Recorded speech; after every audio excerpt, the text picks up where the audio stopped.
U128 Hindi. शिष्य एक क्षण के लिए रुक गया। सेवक गोल्ड सैक्ट के वरिष्ठ भाई ने भौहें चढ़ाईं और फिर शिष्य ने सेवक गोल्ड सैक्ट के वरिष्ठ भाई पर एक नजर डाली और फुसफुसाया, तो यह आपके साथ भी ऐसा ही था। सेवक गोल्ड सैक्ट का वरिष्ठ भाई थोड़ा ठिठक गया, क्या मतलब है तुम्हारा? बिल्कुल मेरे जैसा। उनके कपड़े उतार दिए गए, उन पर कछुओं का चित्र बना दिया गया और उन्हें पेड़ पर लटका दिया गया। ये शब्द तेज तलवारों की तरह सीधे उसकी मानसिक सुरक्षा को भेद गए। सेवक गोल्ड सैक्ट के बड़े भाई का खून एकदम से उबल पड़ा। उसने मेज को अपने सामने पटक दिया, जिससे वह टुकड़े टुकड़े हो गई, और फिर गुस्से से कांपने लगा। ये कितना भयानक अपमान है! यह उनके जीवन का सबसे अपमानजनक अनुभव था। ये स्वीकार करना और भी कठिन हो गया कि जिन लोगों ने उन्हें इस अपमान के अधीन किया, वे फाउंडेशन स्थापना मध्य चरण के शिष्यों का एक समूह मात्र थे जो उनकी तुलना में वरिष्ठता और साधना में बहुत कमतर थे। हर बार जब वह इस बारे में सोचता तो उसके दांत भींच जाते और उसका गुस्सा उसके अंदर भड़क उठता। ये देखकर शिष्य डर के मारे कांप उठा। बहुत देर बाद सेवक गोल्ड संप्रदाय के वरिष्ठ भाई, जिनकी तलवारबाजी की कलाएं तोड़ दी गई थीं, ताओवादी वस्त्र उतार दिए गए थे, पेड़ की टहनी पर लटका दिए गए थे और कछुओं का चित्र बनाया गया था, ने आखिरकार अपने मन के क्रोध को दबा लिया। रूखे भाव से उन्होंने पूछा, ताइक्सू संप्रदाय की ओर से उनका नेतृत्व कौन कर रहा था?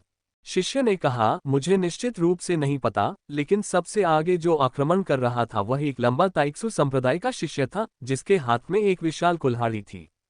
एक विशाल कुल्हाड़ी, जैसा कि अपेक्षित था। सेवक गोल्ड सैक्ट के वरिष्ठ भाई की आंखों में एक ठंडी रोशनी चमक उठी। भाई जिन, अब हमें क्या करना चाहिए? शिष्य ने सावधानी से पूछा। सेवक गोल्ड सैक्ट के वरिष्ठ भाई ने संक्षेप में विचार किया, फिर उपहास किया। अगर वे लड़ना चाहते हैं तो हम उनसे लड़ेंगे। शिष्य के चेहरे पर खुशी की लहर दौड़ गई। भाई जिन, क्या आप आगे बढ़ने वाले हैं? सेवक गोल्ड संप्रदाय के वरिष्ठ भाई का चेहरा काला पड़ गया। मैं कुछ कदम उठाऊं? ऐसा इसलिए हुआ क्योंकि पिछली बार उन्होंने एक कदम उठाया था, जिसके कारण उन्हें ऐसी शर्मनाक स्थिति का सामना करना पड़ा।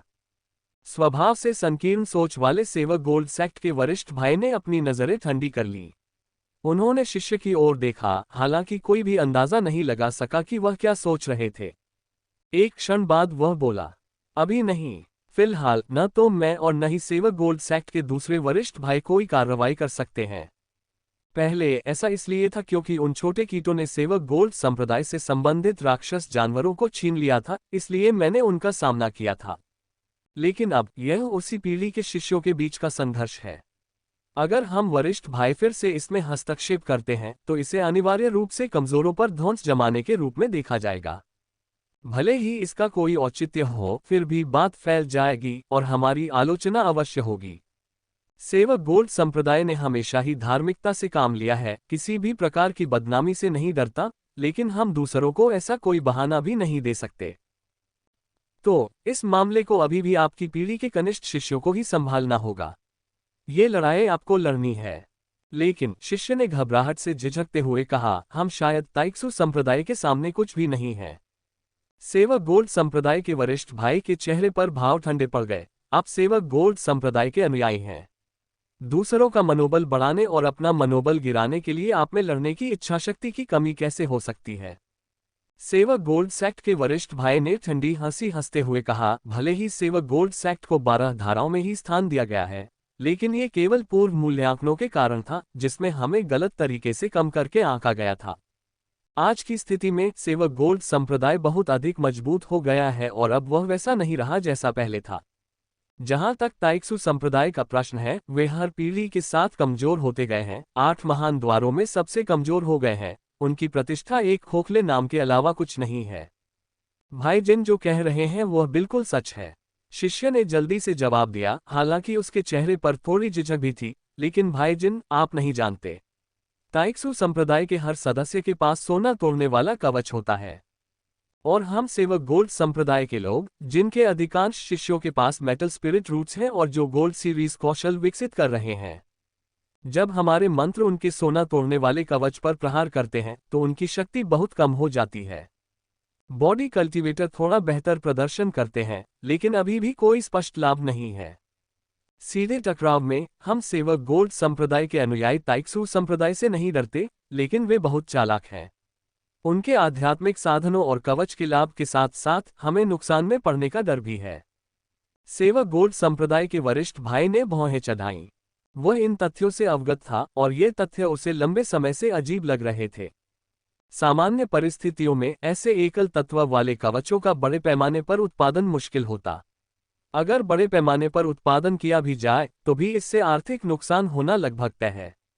एक या दो टुकड़े ठीक रहेंगे, लेकिन प्रत्येक व्यक्ति के पास एक ही डिजाइन का एक सिक्का होना जिस पर स्वर्ण भंजन संरचना अंकित हो, यह अत्यंत असामान्य बात थी। इससे पता चलता है कि कोई व्यक्ति या कोई शक्ति जानबूझकर सेवक गोल्ड संप्रदाय को निशाना बना रही थी और स्वर्ण आध्यात्मिक शक्ति का प्रतिकार करने के लिए विशेष रूप से डिजाइन किए गए इन अनुकूलित आध्यात्मिक उपकरणों को विकसित करने के लिए कोई खर्च नहीं छोड़ रही थी और भारी कीमत चुका रही थी। सेवक गोल्ड सेक्ट के वरिष्ठ भाई का चेहरा और भी गंभीर होता गया। एक क्षण बाद वह बोला, मैं खुद इस मामले को संभाल लूंगा। शिष्यों को इकट्ठा करो और कल ताइक्सु संप्रदाय को सबक सिखाओ। हाँ भाई जिन, शिष्य ने आदेश लिया और चला गया। एक पल सोचने के बाद सेवक गोल्ड संप्रदाय का वरिष्ठ भाई उठा और शिष्य निवास से बाहर निकल गया। भव्य रूप से सजी सुनहरी सीढ़ियों पर चलते हुए वह सेवक गोल्ड संप्रदाय के भीतर एक और स्थान की ओर बढ़ गया, एकांत और भव्य रूप से सुसज्जित गुफा निवास। एक सुंदर महिला शिष्या ने दरवाजा खोला और उसे अंदर ले गई तथा मुख्य हॉल तक ले गई। हॉल में एक सुंदर नैन नक्श वाला, सुंदर वेशभूषा वाला युवक बैठा था। युवक चाय का आनंद ले रहा था। सुंदर शिष्या पास आए और उसके कान में कुछ फुसफुसाया। युवक ने सिर हिलाया, फिर चिढ़ाते हुए उसकी ठुड्डी पर हाथ फेरा और कुछ अस्पष्ट बात कही। महिला शिष्या शर्म से लाल होकर चली गई। सेवक गोल्ड सेक्ट के वरिष्ठ भाई ने अपनी नजरें स्थिर रखीं और इधर उधर देखने की हिम्मत नहीं जुटा पाए, लेकिन उनकी परिधीय दृष्टि उस महिला शिष्या के आकर्षक रूप पर टिकी रही जो जा रही थी। उनके मन में ईर्ष्या की एक लहर उमड़ पड़ी। ये किसी बुजुर्ग का गुफा निवास नहीं था बल्कि एक शिष्य का निवास था। यह एक एकल आवासीय गुफा आवास है जिसमें महिला परिचारिकाएं रहती हैं। ये बातें नियमों के विरुद्ध थीं। न केवल सेवक गोल्ड संप्रदाय में बल्कि कियानिक्सुए राज्य सीमा के पार आधे से अधिक संप्रदायों में ये संप्रदाय के नियमों के विपरीत था। लेकिन नियम हमेशा आम लोगों के लिए बनाए गए थे। कुछ लोगों को बाकियों से ऊपर उठकर धन और विशेषाधिकारों का आनंद लेना तय था, जिन्हें सामान्य साधक अपने जीवनकाल में कभी प्राप्त नहीं कर सकते थे। सेवक गोल्ड सेक्ट के वरिष्ठ भाई ने अपनी नजर कमरे के बीच में सुंदर कपड़े पहने युवक पर डाली। जिन येकाय, सेवक गोल्ड संप्रदाय के जिन परिवार के सबसे प्रत्यक्ष वंशजों में से एक। उनके पिता की ओर से एक वंश जो पीढ़ियों से सेवक गोल्ड संप्रदाय के उच्च स्तर पर स्थापित था। उनकी मां की ओर से केंद्रीय दावकोट 7 मनपों से संबंध थे, जिनका ताओवादी राज्य के भीतर भी काफी प्रभाव था। उत्कृष्ट रूप से डिजाइन किए गए गुफा निवास को विशेष रूप से उनकी मां ने संप्रदाय से अनुरोध किया था, जो विशेष रूप से उनके एकमात्र अनमोल बेटे के लिए बनाया गया था। उनके शब्दों में, जिन येकाय एक असाधारण वंश से कुलीन परिवार में जन्मे थे, वह उन साधारण शिष्यों के समान शिष्य निवास में कैसे रह सकते थे। पहले वाली सुंदर शिष्या कोई सेविका नहीं थी, बल्कि वह सेवक गोल्ड संप्रदाय के एक प्रतिष्ठित परिवार की एक सच्ची महिला शिष्या थी, जिसके पास उच्च श्रेणी का आध्यात्मिक मूल था। दूसरों की नजर में वह एक स्वर्गीय गौरव थी जो प्रतिभा और सुंदरता दोनों में श्रेष्ठ थी, जो अप्राप्य थी। लेकिन इस गुफानुमा घर में वह उसके बिस्तर को गर्म करने वाली एक खिलौने से अधिक कुछ नहीं थी। जिन येकाय एक प्रतिष्ठित पृष्ठभूमि और असाधारण आध्यात्मिक जड़ के साथ धन्य थे, यहां तक कि संप्रदाय के भीतर एक निजी गुफा निवास भी था। सेवक गोल्ड संप्रदाय के मध्यम प्रतिष्ठित परिवारों की अनगिनत युवतियां जिन परिवार में विवाह करने और उसके गौरव का आनंद लेने के सपने संजोए रहती थीं। उसे कुछ भी करने की जरूरत नहीं थी, बस रात में अपने गुफानुमा घर का दरवाजा थोड़ा सा खुला छोड़ देना था। यह विभिन्न आकर्षक महिलाओं के लिए पर्याप्त था कि वे अंदर घुस जाएं और स्वेच्छा से उसके बिस्तर पर चढ़ जाएं। भले ही बाद में उन्हें त्याग दिया गया, लेकिन इन महिलाओं ने इसे खुशी से स्वीकार कर लिया। यहां तक कि मार्गदर्शक महिला शिष्यों को भी हर कुछ दिनों में बदल दिया जाता था।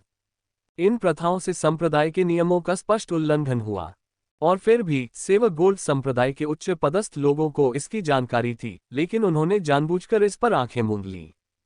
सेवक गोल्ड संप्रदाय के एक वरिष्ठ भाई के हृदय में ईर्ष्या और आक्रोश की भावना उत्पन्न हुई।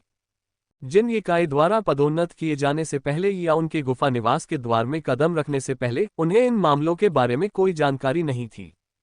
उन्हें प्रत्यक्ष रूप से देखने के बाद ही उन्हें एहसास हुआ कि संप्रदाय में पूजनीय, कथित शुद्ध और महान परियां इतनी नीचे गिर सकती हैं। कुछ लोगों के लिए संप्रदाय के वे भव्य नियम एक मजाक के अलावा कुछ नहीं थे। प्रसिद्धि और धन मानव हृदय को इस हद तक सड़ा सकते हैं। सेवक गोल्ड संप्रदाय के वरिष्ठ भाई के दिल में कड़वाहट और घृणा दोनों महसूस हुई। वह जिस चीज से घृणा करता था वह मानवीय इच्छाओं का लालच या प्रसिद्धि का भ्रष्टाचार नहीं था। उसे इस बात से नफरत थी कि इनमें से किसी का भी उससे कोई लेना देना नहीं था। लेकिन अब हालात बदल गए थे। वह पहले ही मिस्टर जिन के साथ जुड़ चुका था। जब तक वह श्री जिन का कदम दर कदम अनुसरण करते रहेंगे, भले ही उनकी पृष्ठभूमि बहुत अच्छी न रही हो, वे अंततः दूसरों से ऊपर उठेंगे और सफलता के महान पथ पर कदम रखेंगे। वह पहले से ही प्रसिद्धि और गौरव की सुगंध को धीरे धीरे महसूस कर सकता था। वह सुगंध इतनी मनमोहक थी, मानो पहले की सुंदर महिला शिष्या की पाउडर जैसी सुगंध हो जिसने उसकी आत्मा को मोहित कर लिया। इसी समय कमरे के अंदर से एक हल्की सी घमंडी आवाज आई। जिनगुई, क्या बात है? वरिष्ठ भाई, जिन्हें जिनगुई कहा जाता है, ने जल्दी से अपने विचार एकत्रित किए और सम्मानपूर्वक उत्तर दिया। ताइक्सू गेट अभी भी परेशानी पैदा कर रहा है। शानदार सुनहरे धागे वाले वस्त्र पहने जिन यिकाई ने आलसी भाव से ये सुनकर अपनी भौहें सिकोड़ ली। जिनगुई ने आगे कहा, वे सोना तोड़ने वाली आध्यात्मिक कलाकृतियों से लैस हैं। साधारण शिष्य शायद उनका मुकाबला नहीं कर सकते। जिन यिकाई ने व्यंग्य किया, सोना तोड़ने वाली आध्यात्मिक कलाकृतियां, मूर्खतापूर्ण चालें। उन्होंने थोड़ा सिर हिलाया। मेरा संदेश पहुंचाओ जिन परिवार के प्रत्यक्ष वंशज शिष्यों को, जिन्होंने गंभीर स्वर्ण तलवार जुए में संतोषजनक स्तर तक प्रशिक्षण लिया है और जिनकी गंभीर स्वर्ण तलवारें ताइक्सू गेट का सामना करने के लिए तैयार की गई हैं। बोलने के बाद जिन यिकाई ने ठंडी सांस ली। क्या वे सचमुच सोचते हैं कि मेरा सेवक गोल्ड संप्रदाय एक भीड़ है? जिन गुई ने जवाब दिया, समझ गया। जिन यिकाई ने एक पल के लिए सोच में डूबकर अपनी नजरें थोड़ी ऊपर उठाईं। राक्षस जानवरों का क्या हाल है? जिन गुई ने अपना सिर थोड़ा झुकाते हुए बताया, आपके निर्देशों का पालन करते हुए हमने सूची के अनुसार 17 प्रकार के पक्षी पकड़ लिए हैं। शेष प्रकार दुर्लभ हैं और अभी भी खोजे जा रहे हैं। जिन यिकाई की अभिव्यक्ति अप्रसन्न हो गई। ये देखकर जिन गुई का दिल बैठ गया। उसने तुरंत कहा, रिफाइनिंग डेमन माउंटेन विशाल है, जिसमें खड़ी ढलान और घने जंगल हैं। राक्षस जानवर असंख्य हैं, फिर भी उन्हें ढूंढना मुश्किल है और हाल ही में ताइक्सू गेट के अनुयायी हमारे काम में बाधा डाल रहे हैं। एक बार जब हम ताइक्सू गेट के शिष्यों से निपट लेंगे तो आधे महीने के भीतर सभी प्रकार के लोगों को निश्चित रूप से पकड़ लिया जाएगा। तभी जिन यिकाई ने सिर हिलाया, मुझे निराश मत करो। जिन गुई ने दृढ़तापूर्वक घोषणा की, युवा गुरु निश्चिंत रहें। इसके बाद कमरे में सन्नाटा छा गया। जिन यिकाई ने शांति से चाय पी। जिन गुई वहां सम्मानपूर्वक खड़े रहे, एक शब्द भी बोलने का साहस नहीं कर सके। कमरा भव्य और असाधारण धूपबत्ती के धुएं से भरा हुआ था। पूरे स्थान में समृद्धि और सहजता का वातावरण व्याप्त था। जिन यिकाई ने चाय का एक घूंट लिया, फिर भी उसके भीतर एक अकथनीय चिड़चिड़ाहट जाग उठी। अगर वह घटना न होती तो उसके पिता ने उसे नजरबंद न किया होता, न ही इस गुफा घर से बाहर निकलने पर पाबंदी लगाई होती। यहां तक कि उसकी मां की मिन्नतों का भी उस पर कोई असर नहीं हुआ। इस कारण अत्यंत महत्वपूर्ण कार्य भी दूसरों को सौंपने पड़ते थे। इस मामले को लेकर उसके पिता ने उसे कड़ी डांट भी लगाई थी। अपने पूरे जीवन में उन्हें कभी भी ऐसी निंदा का सामना नहीं करना पड़ा था। क्रोध में आकर जिन यिकाई ने एक कड़क निकाली, जिससे उसके हाथ में रखा चाय का कप टुकड़ों में टूट गया। जिन गुई चौंक गया। जल्द ही आवाज सुनकर पहले वाली खूबसूरत महिला शिष्या शालीनता से अंदर आए। उसने जिन यिकाई के लिए गिरी हुई चाय पोंछी, कप वापस रखा, एक नया कप डाला और फिर एक मोहक नजर और शालीनता से झूमते हुए चली गई। जिन गुई ने अपना सिर नीचे कर लिया, लेकिन अपनी आंख के कोने से कुछ झलकियां देखने से खुद को नहीं रोक सका। ये महिलाएं संप्रदाय में सर्वश्रेष्ठ थीं, जो उसकी पहुंच से पूरी तरह बाहर थीं। जिन यिकाई ने जिन गुई की अभिव्यक्ति की बारीकियों पर ध्यान दिया। जिन यिकाई ने हल्की सी मुस्कुराहट के साथ उदासीनता से कहा, क्या तुमने वह सब कुछ याद कर लिया जो मैंने तुम्हें बताया था? जिन गुई ने जल्दी से जवाब दिया, मैंने इसे याद कर लिया है। अच्छा। जिन यिकाई ने चाय के प्याले के ढक्कन से तैरती हुई चाय की पत्तियों को हिलाया। यह मामला बेहद जरूरी है और इसमें कोई चूक नहीं होनी चाहिए। अगर तुम इसे अच्छी तरह संभाल सको तो जिन यिकाई ने चाय का एक छोटा सा घूंट लिया। मैं तुम्हें जहाज पर ले जाऊंगा। जिन गुई का पूरा शरीर कांप उठा, उसका चेहरा खुशी से चमक उठा। पद की परवाह किए बिना वह तुरंत घुटनों के बल झुक गया और प्रणाम किया। धन्यवाद युवा मास्टर, आपके मार्गदर्शन के लिए धन्यवाद युवा गुरु। जिन गुई अब से आग और पानी से गुजरेगी और अधिक होकर तुम्हारा पीछा करेगी। जिन गुई ने कांपते हुए उत्साह के साथ वफादारी की शपथ ली। जिन यिकाई ने सहमति में सिर हिलाया और जमीन पर घुटनों के बल बैठे जिन गुई की ओर देखा, लेकिन अपने दिल में वह सोचने से खुद को नहीं रोक सका, वह बिल्कुल कुत्ते जैसा दिखता है। अल्पविराम। अगले दिन मो हुआ अपनी टीम को रिफाइनिंग डेमन माउंटेन में वापस ले गया ताकि क्षेत्र की खोज जारी रख सके। हालांकि इस बार उन्होंने महसूस किया कि कुछ गड़बड़ थी। सेवक गोल्ड संप्रदाय के शिष्य अचानक मजबूत हो गए थे।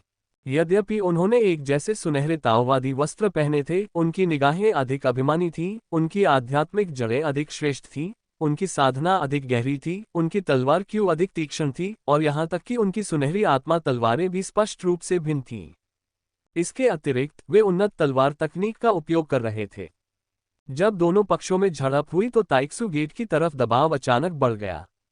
मो हुआ के पास व्यक्तिगत रूप से हस्तक्षेप करने के अलावा कोई विकल्प नहीं था। सौभाग्य से गंभीर स्वर्ण संप्रदाय के शिष्यों की शक्ति के बावजूद वे सभी आधार स्थापना के मध्य चरण में थे। मो हुआ के वर्तमान साधना स्तर को देखते हुए उसकी शक्तिशाली दिव्य इंद्रिय, लगभग तत्काल अग्निगोला तकनीक और विभिन्न चतुराईपूर्ण और विध्वंसक नियंत्रण मंत्र साधकों के बीच इस प्रकार के विशाल युद्ध में उसे चमकाने के लिए पर्याप्त थे। यह उल्लेख करने की आवश्यकता नहीं है कि उनके पास फॉर्मेशन भी थे। इस प्रकार यद्यपि लड़ाई कठिन थी, फिर भी मो हुआ और उसके साथी विजयी हुए, यद्यपि उनमें से कई घायल हो गए। सेवक गोल्ड संप्रदाय को नुकसान तो हुआ, लेकिन नुकसान बहुत अधिक नहीं था। कम से कम पेड़ों पर लटकाए गए और कछुओं के चित्र बनाए गए शिष्यों की संख्या में काफी कमी आई थी। दोनों पक्षों ने लड़ाई बंद कर दी, कठोर शब्दों का आदान प्रदान किया और फिर अपने अपने संप्रदायों में वापस चले गए। संप्रदाय में वापस आकर ताइक्सू गेट के शिष्यों ने अपनी चोटों का इलाज किया। मो हुआ ने सभी के घावों की जांच की और एक समस्या से अवगत हुए। ऐसा लग रहा था कि सोना तोड़ने वाले कवच ने अपनी प्रभावशीलता खो दी है। केजन फॉर्मेशन से अंकित स्वर्ण भंजक कवच को विशेष रूप से स्वर्ण श्रृंखला के मंत्रों का मुकाबला करने के लिए डिजाइन किया गया था, जिसमें स्वर्ण आध्यात्मिक शक्ति के प्रति असाधारण उच्च प्रतिरोध था। लेकिन नए आए सेवक गोल्ड संप्रदाय के शिष्य सेवक गोल्ड संप्रदाय के मुख्य शिष्य प्रतीत हुए। उन्होंने जो ताओवादी कौशल का अभ्यास किया वह सच्चा और पूर्ण सेवक गोल्ड स्वॉर्ड कंट्रोल जुए था। उन्होंने जो तलवार क्यूई का प्रयोग किया वो तकनीकी रूप से स्वर्ण श्रृंखला तलवार क्यूई थी, लेकिन वास्तव में वह तलवार क्यूई थी। सोना तोड़ने वाला कवच केवल सोने की श्रृंखला के मंत्रों का प्रतिकार करता था, लेकिन तलवार क्यूई के खिलाफ इसकी रक्षा नगण्य थी। परिणामस्वरूप इस टकराव में ताइक्सू गेट के अधिक शिष्य घायल हो गए। लेकिन कोई तलवार क्यूई के खिलाफ कैसे बचाव कर सकता है? तलवार क्यू सामान्य आध्यात्मिक शक्ति से मौलिक रूप से कैसे भिन्न थी? और इसकी शक्ति मानक मंत्रों से कहीं अधिक क्यों थी? अगले विश्राम काल तक अभी भी 8 दिन बाकी थे। मो हुआ ने इस दौरान इन सवालों की जांच करने का फैसला किया। अन्यथा भविष्य में टकराव में और भी अधिक साथी शिष्यों को चोट पहुंच सकती है और सेवक गोल्ड संप्रदाय के साथ इस झगड़े में शामिल होना अंततः विनाशकारी साबित होगा। मो हुआ ने मार्गदर्शन के लिए विशेष रूप से एलडीई से संपर्क किया, जो ताओवादी कौशल सिखाते थे। इसके बाद उन्होंने स्पष्टता प्राप्त करने के लिए सीटू जियान सहित कई तलवार साधकों से भी परामर्श किया। वह समझने लगा, तलवार साधना की शक्ति सबसे प्रत्यक्ष रूप से तलवार क्यूई के माध्यम से प्रकट होती थी, और तलवार क्यूई की शक्ति आंशिक रूप से तलवार हथियार पर निर्भर थी। तलवार हथियार। मो हुआ को सेवक गोल्ड सेक्ट के शिष्यों की कमर पर लटकी हुई शानदार सुनहरी आत्मा तलवारें याद आईं और उनकी आंखों में प्रेरणा की एक चिंगारी चमक उठी। सेवक गोल्ड संप्रदाय की आत्मा तलवारें। छोटे पैमाने पर होने वाले कृषक संघर्षों में षड्यंत्र, रणनीति और विविध युक्तियों पर जोर दिया जाता है, जिसके परिणामस्वरूप अनेक परिवर्तन होते हैं। बड़े पैमाने पर होने वाले कृषक युद्ध, जहां सेनाएं अराजक आक्रमणों में एक साथ जुट जाती हैं, वहां आक्रमण और बचाव के बीच सीधे बदलाव की आवश्यकता होती है। ऐसी लड़ाइयों में आक्रमण या बचाव में बढ़त होने से जीत की संभावना काफी बढ़ जाती है। सेवक गोल्ड संप्रदाय के विरुद्ध संघर्ष का मामला भी ऐसा ही है।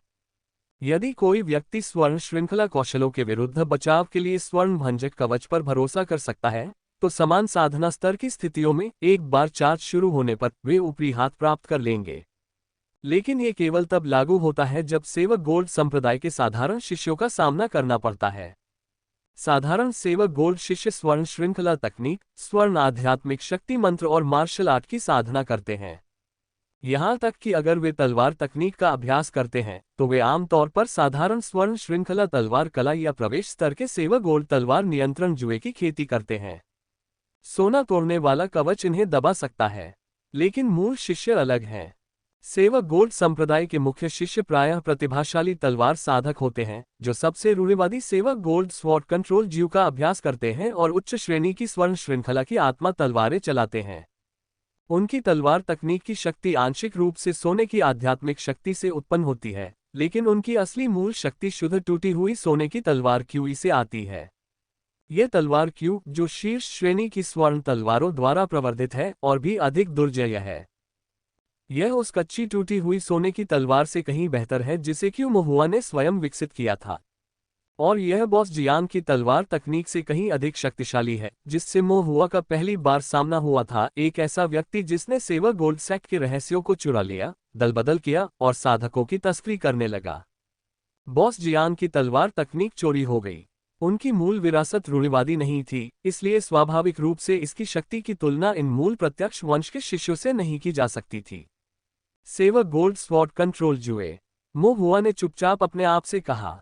अब उसे एहसास हुआ कि उसने तलवार की इस तकनीक को शायद कम करके आंका था। 12 धाराओं में से एक के रूप में सेवक गोल्ड सेक्ट की संप्रदाय रक्षा तलवार तकनीक की एक लंबी वंशावली है, जो उसके विचार से कहीं अधिक महत्वपूर्ण है। साधारण स्वर्ण श्रृंखला कौशल का मुकाबला करने के लिए गोल्ड ब्रेकिंग कवच का उपयोग करना काम कर सकता है, लेकिन सेवक गोल्ड स्वॉर्ड कंट्रोल जुए का मुकाबला करने के लिए इसका उपयोग करना शायद भोलापन था। जरा विचार करें, सेवक गोल्ड संप्रदाय के अनुयायी अपने अहंकार के कारण बहुत पहले ही पराजित हो चुके होते यदि उनकी तकनीकों का इतनी आसानी से प्रतिकार किया जा सकता। ऐसा कोई तरीका नहीं था जिससे सेवक गोल्ड संप्रदाय इतने लंबे समय तक कियानेक्स्यू की 12 धाराओं के भीतर अपनी स्थिति बनाए रख सके। हालांकि इसका प्रतिकार करना कठिन होने का अर्थ यह नहीं है कि इसका कोई प्रतिकार उपाय नहीं है। हर काम का प्रयास किया जाना चाहिए, सफलता अनिश्चित है, लेकिन यदि कोई प्रयास नहीं करता तो असफलता निश्चित है। मोहुआ ने इसका गहन अध्ययन करने का निर्णय लिया। शिष्य निवास के भोजन कक्ष में मोहुआ ने अपने बगल में बैठे सीटू जियान से पूछने से पहले विचार में अपनी थोड़ी को सहारा दिया। सीटू, क्या तलवार साधना करने वालों के लिए तलवार महत्वपूर्ण है? सीटू जियान रुका, सिर हिलाया और बोला, जरूर। तलवार के बिना तलवार साधक, क्या वह भी तलवार साधक है? यह विशेष रूप से कितना महत्वपूर्ण है? मोहुआ ने फिर पूछा। सीटू जियान ने कुछ क्षण विचार करने के बाद कहा, तलवारबाजी को एक विशेष ताओवादी कौशल माना जाता है। यह मनुष्य और तलवार की एकता पर जोर देता है।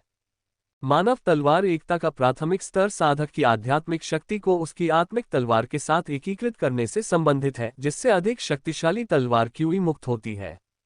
आत्मिक तलवार के बिना एक साधक द्वारा छोड़ी गई तलवार क्यूई की शक्ति मूलतः साधारण मंत्रों से भिन्न नहीं होती, लेकिन एक आत्मिक तलवार के संवर्धन के साथ तलवारबाजी की शक्ति एक उच्च स्तर पर पहुंच जाती है। तलवारधारी साधक और तलवार रहित साधक मूलतः दो पुनर्तः भिन्न प्रकार के साधक हैं। अंतर रात और दिन जैसा है। साधना जगत में एक आम कहावत है, तलवार के साथ तलवार चलाने वाला साधक अजगर है, तलवार के बिना वह कुत्ते से बेहतर नहीं है। हालांकि यह अतिशयोक्ति लग सकती है, लेकिन यह दर्शाता है कि तलवार चलाने वाले साधक के लिए तलवार का हथियार कितना महत्वपूर्ण है। शरीर साधक अपने भौतिक शरीर पर निर्भर करते हैं, आध्यात्मिक साधक अपने क्यूई सागर पर निर्भर करते हैं, जबकि तलवार साधक की संपूर्ण साधना उनके तलवार शस्त्रों पर बहुत अधिक निर्भर करती है। एक उच्च गुणवत्ता वाला तलवार हथियार तलवार साधक को अत्यधिक सशक्त बना सकता है, यहाँ तक कि उन्हें भाग्य को चुनौती देने और नियति को फिर से लिखने की भी अनुमति देता है। इस प्रकार सभी तलवार साधक अपनी आत्मिक तलवारों को खजाने के रूप में मानते हैं और सर्वोच्च दिव्य तलवार प्राप्त करने का अंतहीन सपना देखते हैं। जैसे ही सीटू जियान ने बात की, उसके दिल में लालसा की भावना उमड़ पड़ी। ओह, मोहुआ ने धीरे से सिर हिलाया। हालांकि सीटू जियान ने चीजों को अच्छी तरह से समझाया, लेकिन मोहुआ गहराई से समझ नहीं सका। ये रूढ़िवादी तलवार साधना का सिद्धांत था जिससे उसे कोई सरोकार नहीं था। मो हुआ आत्म जागरूक था, उसकी नींव बहुत कमजोर थी और पारिवारिक समर्थन के बिना वह न केवल रूढ़िवादी तलवार साधना के मार्ग पर दूसरों से सैकड़ों कदम पीछे था, बल्कि उसकी यात्रा भी अल्पकालिक थी। मो हुआ ने पूछा, मानव तलवार एकता का उच्चतर रूप कैसा है? सीटू जियान ने अपना सिर हिलाया, इसमें गहन तलवार की मंशा शामिल है जिस तक मैं अभी तक नहीं पहुंच पाया हूं, इसलिए मैं वास्तव में समझ नहीं पा रहा हूं। ठीक है, मो हुआ ने सिर हिलाया। उसकी स्थिति पूरी तरह विपरीत थी। तलवार क्यूई और तलवार हथियार को एकजुट करने के मामले में अन्य तलवार साधकों की तुलना में मो हुआ मूलतः अनभिज्ञ था। हालांकि उन्हें तलवार चलाने की कला का अच्छा ज्ञान था। आखिरकार उन्होंने पहले ही दिव्य विचार को तलवार में बदलने की तलवार कौशल सीख ली थी। ऐसा कहा जाता है कि उनकी प्रारंभिक तलवार परिवर्तन कौशल ने संभवतः ऐसी कोई चीज नहीं बनाई जिसे प्रामाणिक तलवार अभिप्राय माना जा सके। तो फिर तलवार का हथियार तलवार की शक्ति को क्यों बढ़ाता है? मो हुआ ने एक बार फिर पूछा। अब तक उन्होंने आध्यात्मिक शक्ति को बढ़ाने वाली एकमात्र विधियां देखी थीं, पंचतत्व स्रोत संरचना और उसके साथ उत्कीर्ण पंचतत्व मूल कवच। इसके अलावा उनके सामने आए किसी भी आध्यात्मिक कलाकृति का आध्यात्मिक शक्ति को बढ़ाने जैसा प्रभाव नहीं था। पंचतत्व स्रोत संरचना पंचतत्व संप्रदाय की संप्रदाय रक्षा करने वाली अंतिम तकनीक होने के साथ साथ सीखने और आगे बढ़ाने के लिए अत्यंत कठिन संरचना होने के कारण अपने आप में एक अलग श्रेणी में थी। वर्तमान में पांच तत्व मूल कवच उनके लिए अद्वितीय बना हुआ है। लेकिन तलवारें अलग थीं, हालांकि तलवार बनाने की कला दुर्लभ थी और प्रमुख संप्रदायों, परिवारों और संप्रदायों द्वारा बारीकी से संरक्षित थी। इसकी पहुंच पांच तत्वों के स्रोत गठन से कहीं अधिक थी। कुछ विचार करने के बाद मो हुआ ने कहा, क्या ये तलवारों की व्यूह रचना के कारण है? हाँ, सीटू जियान ने उत्तर दिया। एक आत्मिक तलवार तलवार की क्यूई को ठीक इसीलिए बढ़ा सकती है क्योंकि इसके निर्माण के दौरान तलवारों की एक श्रृंखला इसके भीतर सील कर दी जाती है, जिससे तलवार और संरचना एक हो जाती है। इस प्रकार जब आध्यात्मिक शक्ति को आत्मा तलवार में इंजेक्ट किया जाता है, तलवार की व्यूह रचना के माध्यम से प्रसारित किया जाता है, तो तलवार की क्यूई बहुत तेज हो जाती है। हुआ ने फिर पूछा, क्या आपने कभी तलवारों की कतार देखी है? नहीं, सीटू जियान ने सिर हिलाया। तलवारों की विरासत ही कुल का मूल रहस्य है। कुल के प्रत्यक्ष वंश रचना गुरु भी इसे आसानी से नहीं सीख सकते। क्या आवश्यकताएं इतनी सख्त हैं? बेहद सख्त, सीटू जियान ने गंभीरता से कहा। मैं दूसरे परिवारों की बात नहीं कर सकता, लेकिन सीटू परिवार को ही उदाहरण के तौर पर लीजिए। ली अग्नि तलवार व्यूह की विरासत असाधारण रूप से सख्त है। ये कुल के बाहर वालों को नहीं सिखाया जाता, कुल में विवाहित लोगों को नहीं सिखाया जाता, बाहर विवाहित लोगों को नहीं सिखाया जाता, गैर प्रत्यक्ष वंश के सदस्यों को नहीं सिखाया जाता, और यहाँ तक कि प्रत्यक्ष वंश में भी तलवार विद्या सीखने की इच्छा रखने वाले किसी भी व्यक्ति को एक मृत्यु शपथ पर हस्ताक्षर करना होता है और यह शपथ लेनी होती है कि भले ही व्यक्ति मर जाए, लेकिन यह विधि आगे नहीं बढ़ सकती। तभी वे तलवार विद्या सीखने के योग्य होंगे। मो हुआ इन शब्दों से अचंभित रह गया। इससे पहले उसने केवल मास्टर गू को ये कहते सुना था कि तलवार की व्यूह रचनाएं तलवार दाव परिवारों की मुख्य विरासत थीं, जो अत्यंत कीमती थीं। लेकिन उसने कभी नहीं सोचा था कि वे इस हद तक कीमती होंगे। फिर भी जैसे जैसे यह बात बढ़ती गई, वह और अधिक उत्सुक होता गया। तलवारें वास्तव में कैसी दिखती हैं? उसे इसे प्राप्त करने और इसका अध्ययन करने का तरीका खोजना था। मो हुआ के विचार बदल गए और वह मदद नहीं कर सका, लेकिन सीटू जियान की ली फायर तलवार पर एक नजर डाली जो उसके म्यान के भीतर छिपी हुई थी। सीटू जियान का दिल धड़क उठा और उसने सहज रूप से अपने हाथ में ली अग्नि तलवार की रक्षा की। दोनों ने एक पल के लिए एक दूसरे की ओर देखा, फिर मो हुआ ने धीरे से पूछा, क्या मुझे इसे देखने की अनुमति मिल सकती है? सीटू जियान उलझन में दिख रहा था। छोटे भाई, आप इसे तोड़ेंगे नहीं, है ना? मो हुआ ने तुरंत सिर हिलाया। नहीं नहीं, मैं बस देखूंगा। यह देखकर कि सीटू जियान अभी भी अनिच्छुक था, मो हुआ ने कहा, बस यहीं, बस एक त्वरित नजर। तभी सीटू जियान ने अनिच्छा से ली अग्नि तलवार, जिसे वह हर जगह अपने साथ रखता था और जिसे वह अपने जीवन रक्त की तरह मानता था, मो हुआ को सौंप दिया। मो हुआ ने ध्यानपूर्वक इसे स्वीकार किया। स्पर्श करने पर इसका भार और हल्की गर्माहट महसूस की। तलवार का ब्लेड एक अज्ञात पदार्थ से बना था, जैड की तरह क्रिस्टलीय, लोहे की तरह तीक्ष्ण तथा आग जैसी लालिमा की हल्की धारियां। अपनी आंखें सिकोड़ते हुए मोहुआ ने ली अग्नि तलवार के मूठ की जांच की और ये देखने की कोशिश की कि क्या इसे तोड़ा जा सकता है या नहीं। सीटू जियान तुरंत तनावग्रस्त हो गया। शुक्र है, मोहुआ का वास्तव में इसे नष्ट करने का कोई इरादा नहीं था। पूरी तरह से जांच करने के बाद उन्हें इसे तोड़ने के लिए कोई प्रवेश बिंदु नहीं मिला और उन्होंने सम्मानपूर्वक ली फायर तलवार को सीटू जियान को वापस करते हुए कहा, धन्यवाद। सीटू जियान ने राहत की सांस ली और ली अग्नि तलवार को वापस ले लिया तथा तुरंत उसे सुरक्षित कर लिया। जब भी ली अग्नि तलवार मोहुआ के हाथों में होती थी तो वह खुद को तनावग्रस्त महसूस करने से नहीं रोक पाता था। इस बीच मोहुआ विचारों में खोया हुआ था। ली अग्नि तलवार सीटू परिवार का खजाना थी, इस पर कदम रखना आसान नहीं होगा और अगर उसने वास्तव में इसे नुकसान पहुंचाया तो वह बहुत दोषी महसूस करेगा। एक पल सोचने के बाद मोहुआ ने सीटू जियान से कहा, अगले विश्राम दिवस पर हम रिफाइनिंग डायमंड माउंटेन की ओर चलेंगे और सेवा गोल्ड सैक्ट से कुछ स्पिरिट तलवारें छीन लेंगे। तलवार क्यूई की शक्ति आंशिक रूप से तलवार सरनी से आती है। एक विच्छेदित स्वर्ण तलवार को विघटित करने से तलवार सरनी में अनुसंधान करने और वास्तविक टूटी हुई स्वर्ण तलवार क्यूई के खिलाफ रक्षा के लिए स्वर्ण तोड़ने वाले कवच को बेहतर बनाने की अनुमति मिलेगी। सीटू जियान ने अपना सिर हिलाया। अगर तुम उन्हें छीन भी लो तो भी शायद काम नहीं आएगा। आत्मा तलवारों में आमतौर पर एक आंतरिक आत्मा विनाश संरचना होती है। अगर उन्हें जबरदस्ती तोड़ दिया जाए तो तलवारों का समूह खुद ही नष्ट हो जाएगा। मोहुआ ने कुछ देर रुककर इस विषय पर विचार किया और अंततः सहमति दे दी। ये देखते हुए कि तलवार श्रृंखला कितनी कीमती थी, किसी प्रकार की सीलबंद आत्मा विनाश प्रणाली का होना उचित था। लेकिन फिर भी उन्हें छीनना होगा। तलवारें प्राप्त करने के बाद ही वे ये पता लगा सकते थे कि उन्हें नष्ट करना वास्तव में संभव है या नहीं। कोई बात नहीं, हम पहले उन्हें पकड़ेंगे और देखेंगे, मोहुआ ने कहा। सीटू जियान उसे और अधिक समझाना चाहता था, लेकिन अचानक उसने खुद को रोक लिया। उसे तुरंत एहसास हुआ कि यदि जूनियर भाईमो संरचनाओं के प्रति अपनी जिज्ञासा और जवाबों की अथक खोज के साथ सेवक गोल्ड तलवारों को छीनने नहीं गया तो देर सवेर वह शायद ली फायर तलवार पर अपनी नजरें गड़ा देगा। सीटू जियान ने अपना दिल भींच लिया और जल्दी से सिर हिलाया। हाँ बिल्कुल, हमें कुछ तलवारें लेनी ही होंगी। कुछ तलवारें तोड़े बिना हम कैसे जान पाएंगे कि वे खुद ही नष्ट हो जाएंगी या नहीं। छोटे भाई, मैं उन्हें छीनने में आपकी मदद करूंगा। यदि सेवक गोल्ड संप्रदाय की सेवक गोल्ड तलवारें नष्ट कर दी गईं, तो इससे कोई फर्क नहीं पड़ता जब तक कि उसकी अपनी ली फायर तलवार बरकरार रहती। मोहुआ को बहुत दुख हुआ। सीटू जियान अब अपने हृदय में एक महान अच्छे व्यक्ति के रूप में प्रतिष्ठित हो चुका था। अल्पविराम। कुछ दिनों बाद विश्राम का दिन आ गया। मोहुआ ने चेंगमो, सीटू जियान और कुछ अन्य लोगों को इकट्ठा किया। कुल 5 लोग और एक बार फिर रिफाइनिंग डायमंड माउंटेन के लिए रवाना हुए। वह अन्य शिष्यों को नहीं लाया। मोहुआ ने इस पर विचार किया था, टूटे हुए सोने की तलवार क्यूई को संबोधित करने के लिए सोना तोड़ने वाले कवच को अनुकूलित किए बिना उसके कनिष्ठ भाइयों और कनिष्ठ बहनों के घायल होने की संभावना बहुत बढ़ जाएगी, जो इसके लायक नहीं था। इसके अलावा चूंकि इस बार वे चीजें छीन रहे थे, इसलिए उन्हें चीजों को हल्का रखना था, तेजी से आगे बढ़ना था तथा अत्यधिक संख्या से बचना था।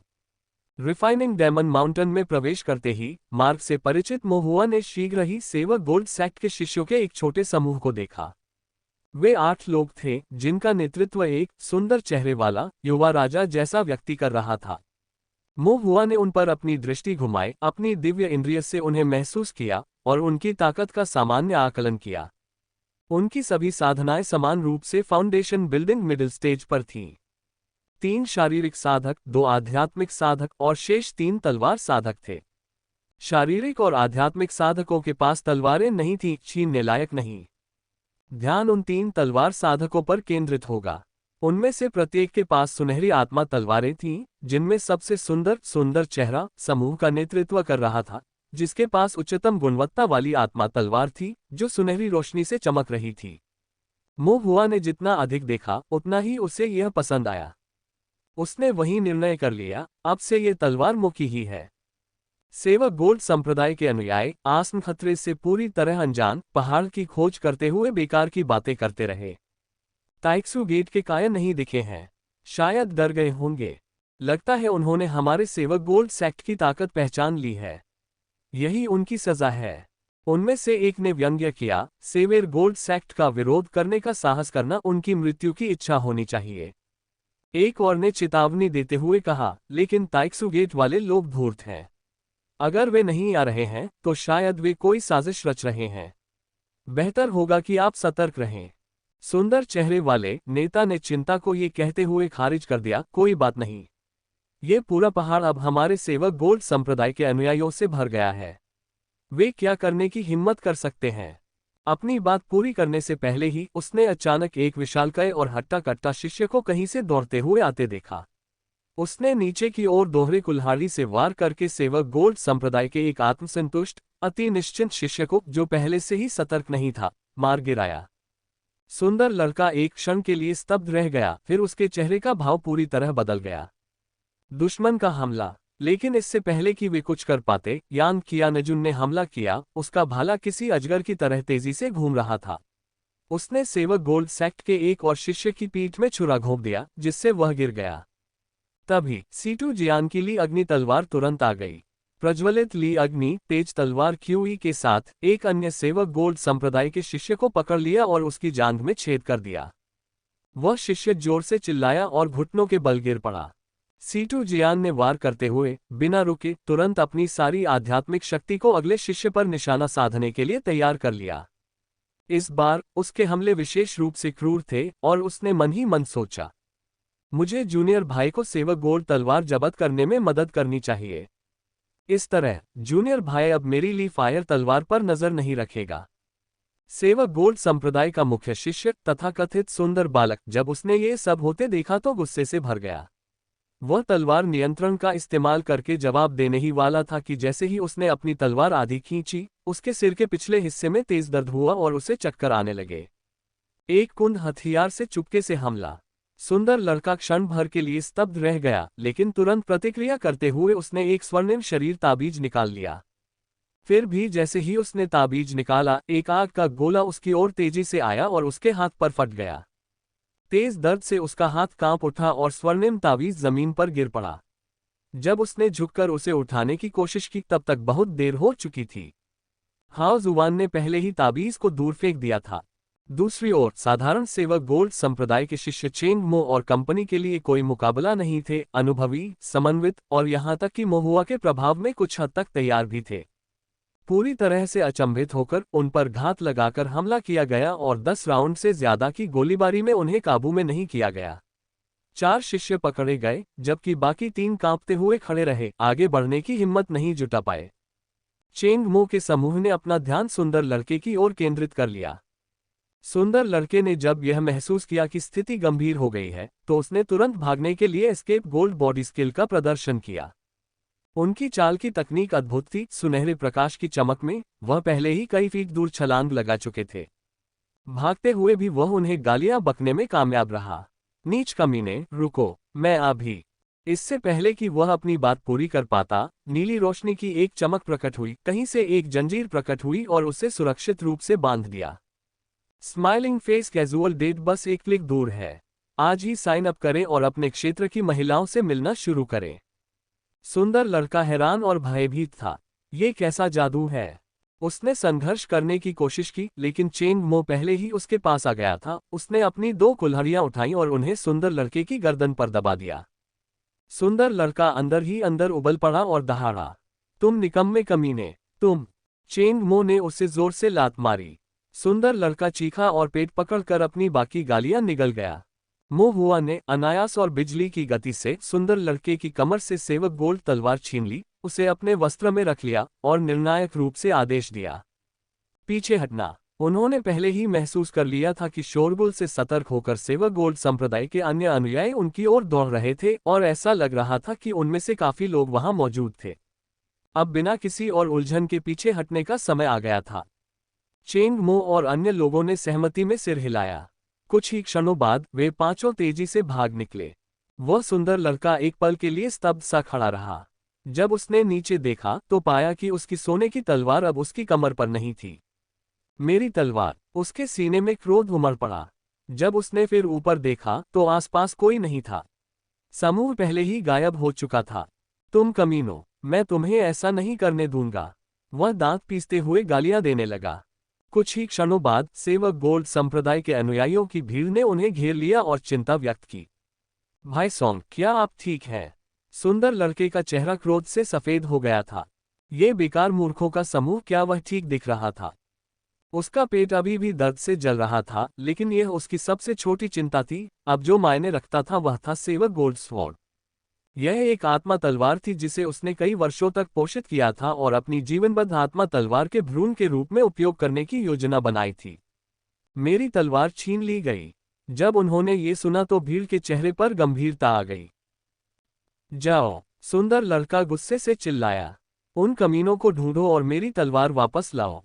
हाँ, सेवक गोल्ड संप्रदाय के सभी शिष्यों ने सहमति में सिर हिलाया। सेवेर गोल्ड संप्रदाय दो प्रमुख परिवारों में विभाजित था, जिन परिवार और सोन परिवार। वह सुंदर लड़का, जिसका उपनाम सोन था, सेवेर गोल्ड संप्रदाय के सबसे प्रमुख वंश का हिस्सा था, जो जिन परिवार के बाद दूसरे स्थान पर था। उनके आदेश ऐसे नहीं थे कि नियमित शिष्य उनकी उपेक्षा करने का साहस कर सकें। जल्द ही सेवक गोल्ड संप्रदाय के अनुयायी एकत्र हुए और पहाड़ की खोज शुरू कर दी। उन्होंने सोचा कि इतने सारे शिष्यों के साथ ताइक्सू गेट के कुछ शिष्यों को पकड़ना आसान काम होगा। लेकिन उन्हें जल्द ही एहसास हो गया कि वे कितने गलत थे। ऐसा लग रहा था कि मोहुआ और उनका समूह पहाड़ में गायब हो गया है और उनका कोई निशान भी नहीं बचा है। ये सभी सेवक गोल्ड सेक्ट के शिष्य फाउंडेशन बिल्डिंग मिडिल स्टेज पर थे, जिनकी दिव्य इंद्रिय क्षमताएं अधिकतम 14 पैटर्न तक पहुंचती थीं। अपनी दिव्य इंद्रिय के स्तर के साथ उनके पास मोहुआ को पहचानने का कोई तरीका नहीं था, जिसकी दिव्य इंद्रिय 17 पैटर्न तक पहुंच चुकी थी और गुणवत्ता में बदलाव आया था। यह उल्लेख करने की आवश्यकता नहीं है कि यह रिफाइनिंग डायमंड माउंटेन था। मोहुआ को अब रिफाइनिंग डायमंड माउंटेन के बाहरी पहाड़ की पूरी समझ हो गई थी। उसके बीच से गुजरना उसके लिए अपने आंगन में टहलने जैसा ही परिचित था। पहाड़ों में उसे ढूंढना घास के ढेर में सुई ढूंढने जैसा था। परिणामस्वरूप मोहुआ के ताइक्सू गेट पर लौटने के बाद भी सेवक गोल्ड स्पिरिट तलवार को पकड़े हुए सेवक गोल्ड संप्रदाय के शिष्य अभी भी बिना सिर वाली मक्खियों की तरह पहाड़ की खोज कर रहे थे। लेकिन जैसे जैसे रात गहराती गई, पहाड़ों में राक्षस जानवर हलचल मचाने लगे और वे अब और रुकने की हिम्मत नहीं जुटा पाए।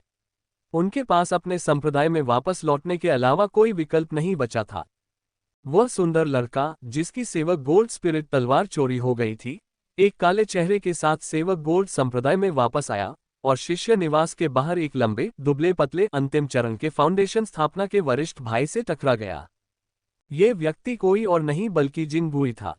जिन गुई ने मुस्कुराते हुए उनका अभिवादन किया और विनम्रतापूर्वक झुककर कहा, जूनियर भाई सोम जियान। सुंदर लड़का, जिसे सोम जियान के नाम से भी जाना जाता है, ने अभिवादन पर भौहें चढ़ाईं, लेकिन लापरवाही से जवाब दिया, भाई जिन। उसके स्वर में एक अंतर्निहित उदासीनता थी। सेवेर गोल्ड संप्रदाय के दो प्रमुख परिवार, जिन परिवार और सोन परिवार, के बीच कभी भी अच्छे संबंध नहीं रहे। संप्रदाय के भीतर संप्रदाय के नेता, उप संप्रदाय के नेता से लेकर वरिष्ठों और प्रशिक्षकों तक दोनों परिवार लगातार सत्ता के लिए लड़ते रहे, जिससे समय के साथ काफी दुश्मनी पैदा हो गई।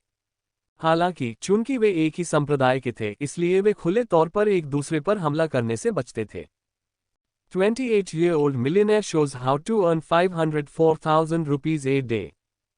पटियाला महिला ने खोजा घरेलू उपाय जो पुरुष ऊर्जा में करता है सुधार। पहाड़ पर गश्त कैसी रही? जिन गुई ने मुस्कुराते हुए पूछा, जो उसकी आंखों तक नहीं पहुंची। सोम जियान का चेहरा बदसूरत लग रहा था, लेकिन उसने ईमानदारी से जवाब दिया, ताइक्सू गेट ने घिनौना काम किया। उनके ज्यादातर शिष्य छिपे रहे, जबकि कुछ ने बेशर्मी से हम पर घात लगाकर हमला किया और मेरी सेवक गोल्ड स्वॉर्ड चुरा ली। तलवार चोरी हो गई। जिन गुई ने अंदर से मुस्कुराया, लेकिन बाहर से झूठी आह भरी। एक तलवार साधक के लिए एक आत्मिक तलवार उसके जीवन जितनी ही महत्वपूर्ण है। कनिष्ठ भाई सोंग, तुम अपनी आत्मिक तलवार कैसे खो सकते हो? सोम जियान ने व्यंग्यात्मक लहजे को आसानी से समझ लिया और गुस्से से भर गया। उसने पलटकर जवाब दिया, भाई जिन सही कह रहे हैं। भले ही इसका मतलब इज्जत गंवाना पड़े, तलवार नहीं गंवानी चाहिए। जिन गुई का चेहरा तुरंत काला पड़ गया। ये स्पष्ट रूप से उस कुख्यात घटना पर प्रहार था, जिसमें उसे नंगा करके पेड़ पर लटका दिया गया था और उसके शरीर पर कछुए बना दिए गए थे।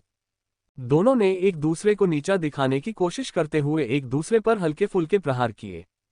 जिन गुई ने तब हंसते हुए कहा, क्या मैं कल आपकी तलवार वापस लाने में आपकी मदद करने के लिए कुछ जिन परिवार के शिष्यों की व्यवस्था करूं?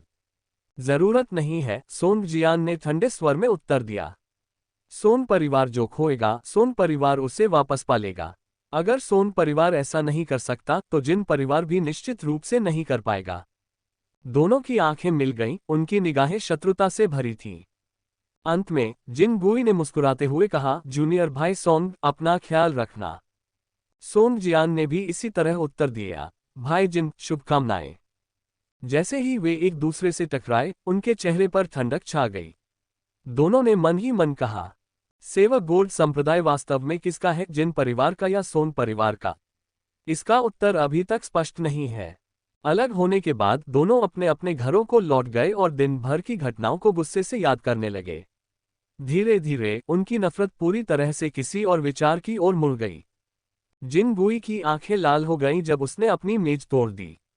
वह छोटा बदमाश जिसने मुझ पर कछुए चित्रित किए थे, मैं एक दिन उसके टुकड़े टुकड़े कर दूंगा। इस बीच सोंग जियान ने अपने हाथ में एक चाय का कप कुचल दिया, उसका चेहरा गुस्से से मुड़ गया। वह बदमाश जिसने मेरी सेवक गोल्ड स्पिरिट तलवार चुराई है, मैं उसे एक दिन 100 गुना भुगतान करवाऊंगा। अल्पविराम। और उसी क्षण मोहुआ जिसने जिन गुई पर कछुए चित्रित किए थे और सोंग जियान की आत्मा तलवार चुरा ली थी, अपने निवास में ऐसे बैठा था जैसे कुछ हुआ ही न हो, अपने हाथों में उज्ज्वल सेवक गोल्ड तलवार का ध्यानपूर्वक अध्ययन कर रहा था। यह एक असाधारण रूप से मूल्यवान आत्मा तलवार थी। वह इस बात पर विचार कर रहा था कि क्या सेवक गोल्ड तलवार को नष्ट करना संभव हो सकता है। यदि इसे नष्ट किया जा सके तो क्या वह इसके भीतर की तलवार श्रृंखला को निकाल सकेगा? यदि वह तलवार श्रृंखला प्राप्त कर सके तो क्या इसका अर्थ यह नहीं होगा कि क्या वह अंततः अपनी स्वयं की एक वास्तविक आत्मा तलवार बना सकेगा? मोहुआ की आंखें उत्साह और उत्सुकता से चमक उठीं। घंटे बाद मोहुआ ने अपने सामने पड़ी क्षतिग्रस्त और जली हुई सेवक गोल्ड तलवार को देखा, जिसका ब्लेड अंदर की ओर मुड़ा हुआ था, और वह गहरी सोच में डूब गया। यह उत्कृष्ट उच्च श्रेणी की सेवक गोल्ड तलवार 2 घंटे से भी कम समय में उसके हाथों में पूरी तरह से नष्ट हो गई थी। मोहुआ इस निष्कर्ष पर पहुंचे, आत्मा तलवार के भीतर तलवारों की व्यवस्था में वास्तव में आत्मा विनाश तंत्र है। कम से कम उसके सामने की आत्मा तलवार स्वयं नष्ट हो गई थी।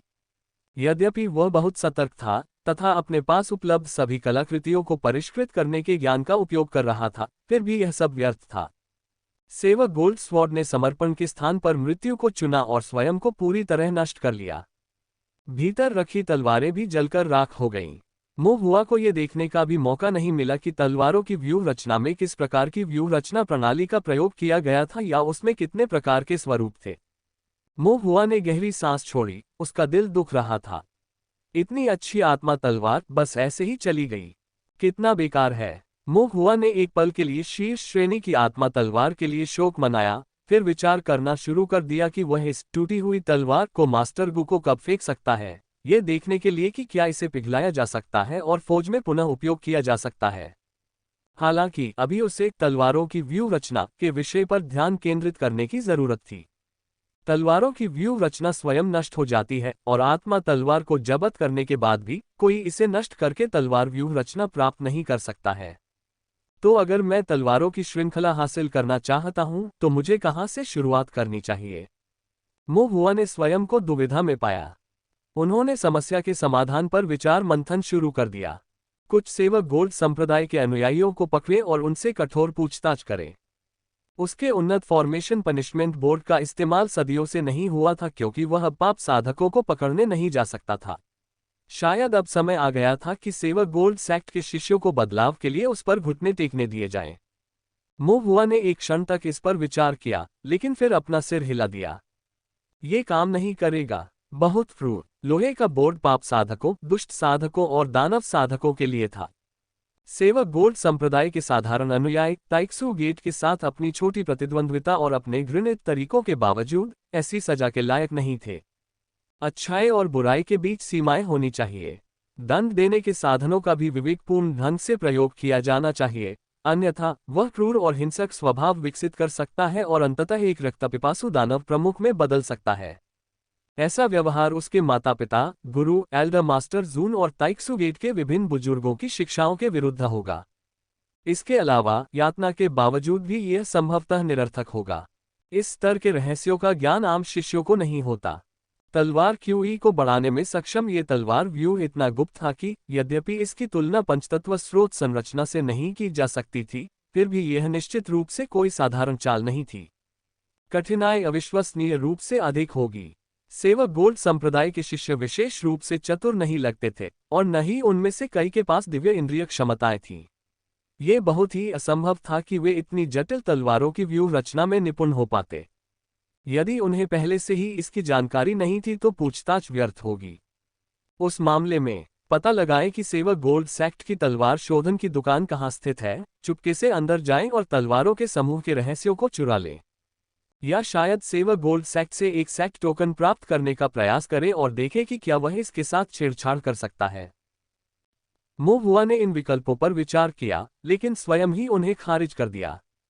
सेवक गोल्ड संप्रदाय की तलवार शोधन की दुकान बेहद कड़ी सुरक्षा में थी। वह, जो नींव स्थापना के मध्य चरण में एक छोटा सा साधक था, कैसे चुपके से अंदर घुस सकता था? कम से कम अभी तक तो ये बिल्कुल असंभव था। सेवक गोल्ड सैक्ट का सैक्ट टोकन यदि प्राप्त भी कर लिया जाए तो भी बेकार होगा।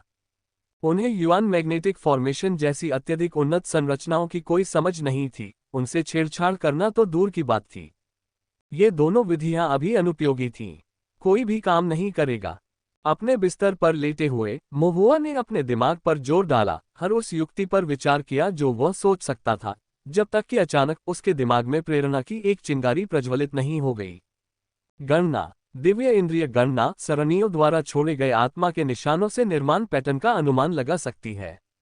यदि एक तलवार साधक ने आत्मा तलवार के भीतर तलवार सरणी के माध्यम से तलवार क्यूई को सक्रिय किया, क्या इसका मतलब यह नहीं होगा? क्या वह तलवार क्यूई द्वारा छोड़े गए निशानों का पता लगाकर तलवार हथियार के भीतर संग्रहित गुप्त तलवार सरणी की उल्टी गणना कर सकता था? मो हुआ हौंफने लगा। क्या इसका मतलब यह नहीं होगा कि वह स्वर्ग की अवहेलना कर रहा था? उसके बाद से जो कोई भी उसके सामने तलवारबाजी का प्रदर्शन करता, उसकी तलवार हथियार विरासत पूरी तरह से उजागर हो जाती। मो हुआ को खुद इस बात पर यकीन नहीं हो रहा था, लेकिन ये काम करेगा या नहीं, ये जानने के लिए प्रयोग की आवश्यकता है। अगले दिन मो हुआ ने सीटू जियान की तलाश की। सीटू, मुझे तुमसे एक मदद चाहिए। सीटू जियान हैरान दिखे, फिर पूछा, क्या ये सेवक गोल्ड तलवार के बारे में है? नहीं, मो हुआ ने जवाब दिया। वह तलवार तो पहले ही खराब हो चुकी है। सीटू जियान एक क्षण के लिए स्तब्ध रह गया, फिर उसका पूरा व्यवहार ध्वस्त हो गया। तबाह। अभी तो सिर्फ एक रात हुई है और एक उच्च स्तरीय आत्मा तलवार पूरी तरह से नष्ट हो गई है। सीटू जियान स्तब्ध रह गया। मन ही मन मो हुआ ने खुद से कहा, सटीक रूप से कहें तो ये केवल 2 घंटों में ही नष्ट हो गया। ये बस एक छोटी सी बात है, इसकी चिंता मत करो। सीटू जियान दुखी दिख रहा था। यह कोई मामूली बात कैसे हो सकती है? वह तो एक उच्च स्तरीय आत्मा तलवार थी। अचानक उसे सेवक गोल्ड सैक्ट के उस सुंदर लड़के के प्रति सहानुभूति महसूस हुई। एक अच्छी तरह से रखी गई सेवक गोल्ड तलवार, जिसे निस्संदेह समय के साथ बड़ी मेहनत से संवारा गया था, जूनियर ब्रदर के हाथों एक ही रात में बर्बाद हो गई। सीटू जियान ने सहज रूप से अपनी ली अग्नि तलवार पर अपनी पकड़ मजबूत कर ली। गंभीर सोने की तलवार चली गई, ठीक है, लेकिन उसकी अपनी ली अग्नि तलवार चाहे कुछ भी हो, कनिष्ठ भाई के हाथों में बिल्कुल नहीं पड़ सकती थी। जब वह इस बात पर विचार कर रहा था कि क्या उसे भविष्य में कम प्रोफाइल रखना चाहिए, तलवार कल्टीवेटर के रूप में अपनी पहचान का दिखावा करने से बचना चाहिए, और अपनी ली फायर तलवार को अपने स्टोरेज बैग में सुरक्षित रूप से रखना चाहिए, मो हुआ ने आगे कहा। आपकी ली अग्नि तलवार, इसे मुझे थोड़ी देर के लिए उधार दे दीजिए। सीटू जियान का पूरा शरीर कांप उठा। मो हुआ ने उसे तुरंत आश्वस्त किया, चिंता मत करो, मैं तुम्हारी ली अग्नि तलवार को नष्ट नहीं करूंगी। मुझे बस इतना चाहिए कि तुम तलवार क्यूई को छोड़ने के लिए इसका इस्तेमाल करो ताकि मैं देख सकूं। सीटू जियान ने राहत की सांस ली, लेकिन दोबारा जांचने से खुद को नहीं रोक सकी। सच में? हाँ, मो हुआ ने निश्चयपूर्वक उत्तर दिया। तभी सीटू जियान को आराम मिला। कक्षा के बाद मो हुआ ने सीटू जियान को दाव कक्ष में खींच लिया। ताइक्सू पर्वत पर अनेक शिष्यों के होने के कारण खुलेआम तलवारबाजी का अभ्यास करना सुविधाजनक नहीं था। दाव कक्ष एकमात्र ऐसा स्थान था जो सीलबंद, शांत और व्यवधानों से मुक्त था। ली फायर स्वॉर्ड क्यूई का चैनल बनाते रहो और उस ताओवादी कठपुतली पर प्रहार करो, मो हुआ ने सीटू जियान से कहा। इतना आसान? सीटू जियान ने पूछा। हाँ, मो हुआ ने सिर हिलाया। यह इतना आसान है। सीटू जियान ने इस बारे में और कुछ नहीं पूछा कि मोहुआ वास्तव में क्या करना चाहता था, क्योंकि पिछले अनुभवों से यह साबित हो चुका था कि उसके कनिष्ठ भाई के कार्यों के पीछे हमेशा गहरे इरादे होते थे। यदि इसमें संरचनाएं शामिल होती तो भले ही मोहुआ समझाता, सीटू जियान शायद समझ नहीं पाता। ठीक है, सीटू जियान ने निर्णायक रूप से सहमति व्यक्त की। उसके बाद मोहुआ के सामने उसने ली अग्नि तलवार को बुलाया और ली अग्नि तलवार क्यूई को सक्रिय किया और ताओवादी कठपुतली पर एक के बाद एक वार किया। मोहुआ पास ही पालथी मारकर बैठा था, उसकी आंखें गहरी और एकाग्रता से भरी थीं। स्वर्गीय गुप्त पैटर्न की रेखाएं उसकी निगाहों में उभर आईं जब उसने स्वर्गीय गुप्त गणना को बढ़ाने के लिए ट्रिकी कैलकुलेशन का इस्तेमाल किया और सीटू जियान की ली फायर स्वॉर्ड क्यूई का अनुमान लगाना शुरू किया। ली अग्नि तलवार क्यूई एक अग्नि तत्व वाली तलवार क्यूई थी जो धधकती लपटों में लिपटी हुई थी तथा लाल रंग की रोशनी बिखेर रही थी। पहली नजर में ये केवल तलवार क्यूई का एक झुलसा देने वाला रूप प्रतीत हुआ। मोहुआ ने तब अपनी दिव्य इंद्रिय को सक्रिय किया और उसकी आंखों में दोहरी छवियां प्रकट हुईं। वह अपने भीतर की गहरी ऊर्जाओं को जानने के लिए लगातार स्वर्गीय गुप्त गणना का उपयोग करने का प्रयास करता रहा। मोहुआ की गहन जांच से सीटू जियान के दिल में ठंडक महसूस हुई और उसने अपनी तलवार से बार बार वार किया। हालांकि वह नहीं जानता था कि मोहुआ क्या प्रयास कर रहा था, उसे ऐसा महसूस हुआ जैसे उसकी तलवार क्यूई धीरे धीरे उजागर हो रही थी। सीटू जियान चिंतित था, ये कैसे संभव है? मोहुआ तो तलवार साधक भी नहीं है। वह तलवार क्यू को यूं ही देखकर कैसे समझ सकता है? यह एक भ्रम होना चाहिए।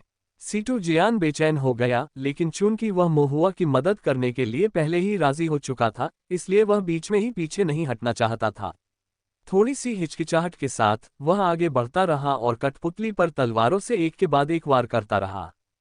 उसे नहीं पता था कि वह कब तक ऐसा करता रहा, और जैसे ही उसके दिल में बेचैनी चरम पर पहुंची, मोहुआ अचानक बोला, ठीक है। सीटू जियान रुक गया और पीछे मुड़कर देखा तो मोहुआ के चेहरे पर निराशा साफ दिखाई दे रही थी।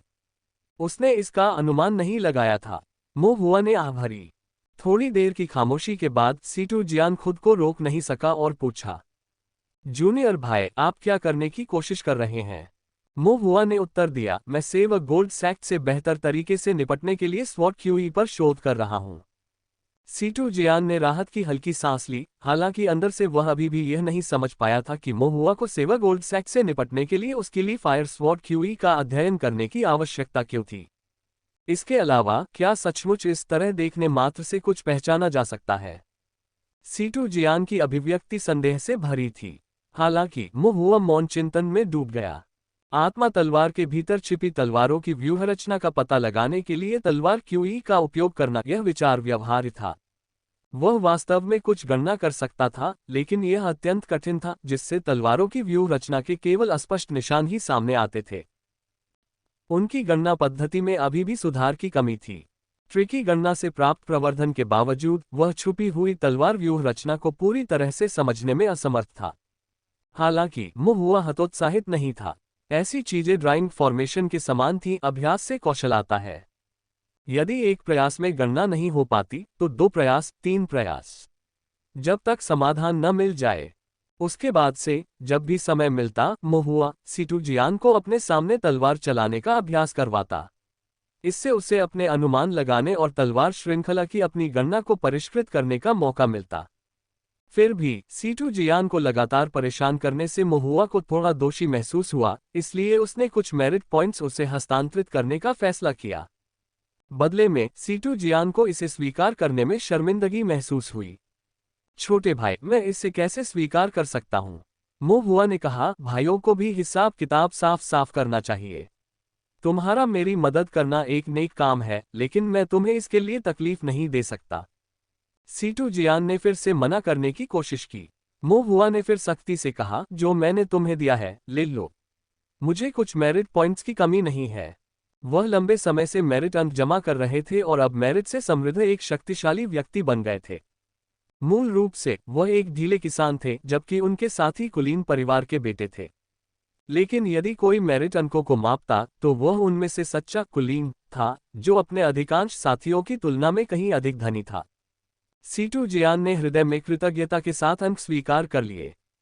संप्रदाय के मेरिट अंक वास्तव में कुछ ऐसे थे जिन्हें वह अस्वीकार नहीं कर सकता था। मेरिट अंक प्राप्त करने के बाद सीटू जियान मोहुआ के लिए अपनी ली फायर स्वॉर्ड क्यूई का प्रदर्शन करते समय और भी अधिक समर्पित और केंद्रित हो गया। वह जूनियर भाई के मेरिट अंकों को बर्बाद नहीं होने दे सकते थे। जहां तक उसकी तलवार क्यूई को नंगी कर देने की अनुभूति का प्रश्न है, सीटू जियान ने इसके बारे में बार बार सोचा और फिर भी उसे लगा कि यह महज एक भ्रम रहा होगा। वह तो बस ली अग्नि तलवार तकनीक का इस्तेमाल कर रहा था। ली अग्नि आत्मा तलवार के जरिए ली अग्नि तलवार क्यूई का संचार कर रहा था। इसे कोई कैसे समझ सकता था? यदि केवल तलवार क्यू को मुक्त करने से इसका पर्दाफाश हो सकता है, तो क्या स्वर्ग के नीचे सभी तलवार साधक तलवार को त्याग नहीं देंगे? ये स्पष्टतः असंभव था। एक तलवार साधक जिसने अपनी तलवार नहीं निकाली, उसे फिर भी तलवार साधक कैसे कहा जा सकता है? सीटू जियान ने धीरे धीरे अपनी चिंताओं को शांत कर दिया। इसके अलावा उसके दयालु कनिष्ठ भाई ने उसे अतिरिक्त मेरिट अंक भी दिए थे। सीटू जियान ने मोहुआ के इरादों को संकीर्ण संदेह के साथ गलत तरीके से नहीं आंकने का संकल्प लिया। सीटू जियान के सहयोग से मोहुआ की तलवार क्यूई की गणना करने की दक्षता में लगातार सुधार हुआ। हालांकि सीटू जियान हमेशा उपलब्ध नहीं था। कभी कभी जब सीटू जियान व्यस्त होता था तो मोहुआ अन्य तलवार साधक शिष्यों को तलवार क्यूई का प्रदर्शन करने के लिए रख लेता था। हालांकि तलवार दांव में इन शिष्यों का स्तर विशेष रूप से उच्च नहीं था। सीटू जियान अभी भी सर्वश्रेष्ठ था। इस प्रकार मोहुआ ने बार बार अभ्यास किया, बार बार अनुमान लगाया, धीरे धीरे अपनी गणना की गहराई का विस्तार किया और तलवार क्यूई की अपनी समझ को मजबूत किया। उसकी नज़र में तलवार क्यूई ने अपना मूल तलवार जैसा रूप खोना शुरू कर दिया और वह कहीं अधिक गहरी चीज में विलीन हो गई। अंततः 7 दिनों और अनगिनत श्रम साध्य, थकाव और पुनरावृत्त गणनाओं के बाद मोहुआ को अचानक ज्ञान की एक झलक का अनुभव हुआ। उनके दिव्य विचार एकदम स्पष्ट हो गए और उनका मानसिक परिदृश्य तुरंत विस्तृत हो गया। उनकी दिव्य इंद्रिय की दृष्टि में लाल रंग की ली अग्नि तलवार क्यू पिघले हुए लावा की तरह बहते हुए टूटने लगी, इंच दर इंच विघटित होने लगी, जिससे उसके सार में गहरे छिपे हुए तीखे और स्पष्ट तलवार के निशान प्रकट होने लगे। ये निशान आत्मा तलवार के भीतर तलवार सरनी थे। मोहुआ का दिल खुशी से भर गया। उसने तुरंत लिखना शुरू कर दिया। उसकी कलम पानी की तरह सहजता से बह रही थी, तेजी से तलवार के निशानों को दर्ज कर रही थी। तलवार के निशान संरचना पैटर्न जैसे थे, फिर भी उनमें कोई मोड़ नहीं था, केवल तीखी सीधी रेखाएं थीं जो तलवार की धार से भरी हुई थीं, मानो उन्हें ब्लेड या तलवारों से उकेरा गया हो। सीटू परिवार की तलवार दांव विरासत, ली अग्नि तलवार सरनी। सीटू स्वॉर्ड पूर्वज की ली फायर स्वॉर्ड तकनीक से सीधे तौर पर विरासत में मिली विरासत, कम से कम द्वितीय श्रेणी की ली फायर स्वॉर्ड तकनीकों में सबसे महत्वपूर्ण विरासत। और अब इस गुप्त तलवार सरनी की गणना मोहुआ द्वारा की गई है और इसे पूरी तरह से बहाल कर दिया गया है। मोहुआ ने अपना सिर उठाया और दूर सीटू जियान की ओर देखा, जो बिल्कुल बेखबर था और अभी भी तलवार क्यूई से लकड़ी की कठपुतलियों पर वार करने में लगा हुआ था। कुछ देर सोचने के बाद मोहुआ ने तलवारों की कतार को मिटा दिया जो उसने अभी अभी रिकॉर्ड की थी। साथ ही उसने अपने मन में ली अग्नि तलवार व्यूह को भी भूलने के लिए खुद को मजबूर किया। इस तलवार समूह को बरकरार नहीं रखा जाना चाहिए। तलवारों की व्यूह रचना तलवार दाव परिवारों का रहस्य है। यदि ये ली अग्नि तलवार सरनी लीक हो जाती है तो निश्चित रूप से सीटू परिवार पर आपदा आ जाएगी। यद्यपि सीटू जियान निर्दोष और अनजान है, उसे दोषी नहीं ठहराया जा सकता। अंततः तलवारों का जाल उसके कारण ही लीक हुआ और वह स्वयं को जिम्मेदारी से मुक्त नहीं कर सकता। यदि ऐसा हुआ तो वह कठिन परिस्थिति में फंस जाएगा। चूंकि सीटू उसे छोटा भाई कहता है और उस पर भरोसा करता है, इसलिए वह उसे धोखा नहीं दे सकता। मोहुआ ने थोड़ा सिर हिलाया। चित्र पर स्थित ली अग्नि तलवार व्यूह को मिटा दिया गया तथा उसके मन में स्थित ली अग्नि तलवार व्यूह को बलपूर्वक भुला दिया गया। मोहुआ को कुछ राहत महसूस हुई और फिर उसने कहा, सीटू, ये हो गया। सीटू जियान ने अपने हाथ रोक लिए और थोड़ा घबराकर कहा, क्या ये समाप्त हो गया है? हाँ। मोहुआ ने सिर हिलाया और मुस्कुराया, मैं तुम्हें कुछ स्वादिष्ट खिलाऊंगा। सीटू जियान ने कुछ बार विनम्रता से मना कर दिया, लेकिन अंततः शिष्यों के भोजन कक्ष में भोज के लिए मोहुआ के साथ शामिल हो गया। यद्यपि वह ऐसे पाक सुखों के लिए लालची नहीं था, लेकिन जब जूनियर भाई उसे दावत देते तो वह निश्चित रूप से मना नहीं करता था। और इस प्रकार मोहुआ ने सीटू जियान को शिष्य निवास के दूसरे तल के भोजन कक्ष में हार्दिक आध्यात्मिक भोजन का आनंद लेने के लिए आमंत्रित किया। यूएर स्वाभाविक रूप से यांग कियानजुन, हाओ जुवान, झीलिंग और चेंगमो के साथ शामिल हो गए, जिन्होंने भी भोजन करने का अवसर लिया। भोजन के दौरान मेजबान और मेहमान बहुत प्रसन्न थे। हालांकि मुहुआ ने चेंगमो पर विशेष ध्यान दिया, यहां तक कि उसने पोर्क नकल्स की एक प्लेट का ऑर्डर दिया और उसे चेंगमो के सामने रखते हुए कहा, चेंगमो और खाओ। चेंगमो इस एहसान से थोड़ा हैरान तो हुआ, लेकिन साथ ही थोड़ा उलझन में भी था। उसने पूछा, छोटे भाई, क्या आप सीटू जियान को दावत नहीं दे रहे थे? आप मुझे बार बार ज्यादा खाने के लिए क्यों कह रहे हैं? मुहुआ ने जवाब दिया, क्योंकि अब मदद करने की बारी आपकी है। चेंगमो ने अपने सामने चमकते मसालेदार पोर्क नकल्स पर नजर डाली, अपनी छाती थपथपाई और वादा किया, कनिष्ठ भाई, निश्चिंत रहो, जो भी हो मैं तुम्हारा ध्यान रखूंगा। मुहुआ ने सिर हिलाया और कहा, तो और खाओ, पिटाई से पहले तुम्हें पेट भर लेना होगा। चेंगमो सुअर के मांस का एक टुकड़ा चबाते हुए सदमे से जम गया। हताश। हाँ, मुहुआ ने सिर हिलाया, पीटा गया। अल्पविराम। 2 दिन बाद अवकाश अवधि के दौरान रिफाइनिंग डायमंड माउंटेन पर मुहुआ ने चेंगमो को कवच की 3 परतों से सुसज्जित किया, केजन कवच की एक परत, सॉफ्ट सिल्क कवच की एक परत और रिफाइंड आयरन कवच की एक परत। बाद में मैं सेवक गोल्ड संप्रदाय से किसी को तुम्हारे साथ द्वंद्व युद्ध के लिए बुलाऊंगा। अहंकारी बनो, जीतने का लक्ष्य मत रखो, बस उन्हें रोक दो। जितनी देर टिकोगे उतना अच्छा है। चेंगमो बहुत नाराज दिखे। हाओ जुवान पूरी तरह से हैरान था। उसने पूछा, जूनियर भाई, आप क्या करने की कोशिश कर रहे हैं? मुहुआ ने मुस्कुराते हुए कहा, तुम्हें जल्द ही पता चल जाएगा। हाओ जुवान ने सिर हिलाया, आधा समझते हुए आधा भ्रमित। मुहुआ ने चेंगमो के कंधे पर फिर से थपथपाते हुए कहा, तुम्हें सहना होगा, कुछ वार सहने होंगे। कवच की ये 3 परतें खास तौर पर बनाई गई हैं। ये तलवार की क्यूई को पूरी तरह से रोक तो नहीं सकती, लेकिन स्वर्ण आध्यात्मिक शक्ति और सामर्थ्य को कम कर सकती हैं। तुम मजबूत और बलवान हो, तुम्हें कुछ देर तक टिके रहना चाहिए। चेंगमो ने मुहुआ को शिकायत भरे चेहरे से देखा। मुहुआ ने गंभीर भाव धारण करते हुए कहा, यह मामला अत्यंत महत्वपूर्ण है। ये हमारे ताइक्सू गेट और सेवक गोल्ड सेक्ट के अनुयायियों के बीच क्षेत्रीय विवाद और मॉन्स्टर हंटिंग के भविष्य के मुनाफे से संबंधित है। इतनी महत्वपूर्ण जिम्मेदारी केवल आपको ही सौंपी जा सकती है। चेंगमो को संदेह हुआ, सच में? मैं तुम्हारा छोटा भाई हूं, मैं तुम्हें कैसे बेवकूफ बना सकता हूं? मुहुआ ने पूछा। चेंगमो की अभिव्यक्ति कुछ जटिल हो गई। मुहुआ ने उसे और प्रोत्साहित करने का फैसला किया, यदि आप उन हिट्स को लेते हैं तो मैं आपको मेरिट पॉइंट्स से पुरस्कृत करूंगा, आपके द्वारा सहन किए गए प्रत्येक घंटे के लिए 100 मेरिट पॉइंट्स। चेंगमो क्षण भर के लिए स्तब्ध रह गया, सच में? मुहुआ ने सिर हिलाया और कहा, तत्काल भुगतान। चेंगमो अचानक शर्मिंदा हो गया, ये बहुत उदारता है, जूनियर भाई, आपको इतना खर्च करने की जरूरत नहीं है। अगर तुम ऐसा नहीं करना चाहते तो मैं किसी और को ढूंढ लूंगा। रुको, चेंगमो ने कहा, अन्य शिष्य मेरी तरह सहन नहीं कर सकते, इस तरह का मांगलिक कार्य स्पष्ट रूप से मेरे लिए सबसे उपयुक्त है। फिर उन्होंने पुनः पुष्टि की, 1 घंटा 100 मेरिट अंकों के बराबर होता है ना? ये सही है, मुहुआ ने जवाब दिया। अगर आप इसे 5 घंटे तक खींचते हैं तो यह 1000 मेरिट पॉइंट्स होंगे। 1000 योग्यता अंक। चेंगमो की आंखें उत्साह से लाल हो गईं। यहां तक कि सीटू जियान और पास खड़े अन्य लोग भी उससे ईर्ष्या करते थे, लेकिन वे रक्त क्यूई में चेंगमो जितने मजबूत नहीं थे, न ही वे प्रहार सहन कर सकते थे, इसलिए वे ये मेरिट अंक अर्जित नहीं कर सकते थे। चेंगमो ने उत्सुकता से प्रतिज्ञा की, जूनियर भाई, चिंता मत करो, भले ही आपने मुझे तलवारों के पहाड़ पर चढ़ने या उबलते समुद्र में डुबकी लगाने के लिए कहा हो, जब तक यह आपकी आज्ञा है, मैं, चेंगमो, इतना भी नहीं हिचकिचाऊंगा।